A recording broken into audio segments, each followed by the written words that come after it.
4:30 மணிக்கே சொல்லிடுறாங்க முன்ஜாமீன் கிடையாது அப்படின்னு.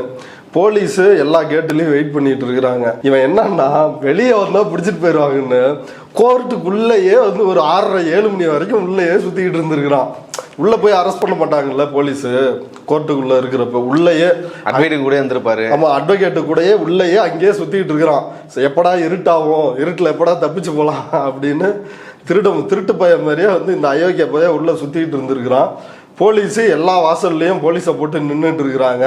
அப்புறம் ஒரு 5 மணிக்கா ஓடுறான் போய் நீதிபதி கிட்ட திரும்பவும், ஐயா என்னை கைது பண்ண வந்திருக்கிறாங்க, நான் நாளைக்கு போய் சரண்டர் ஆயிடுறேன், ஏன்னா இன்னைக்கு மட்டும் விட சொல்லுங்க, நான் வீட்டுக்கு போகணும் அப்படி ஒரு பெருச்சாலியை பிடிக்கிற மாதிரி அந்த பெருச்சாலியை வண்டியில பிடிச்சி போட்டு கூட்டு போனாங்க.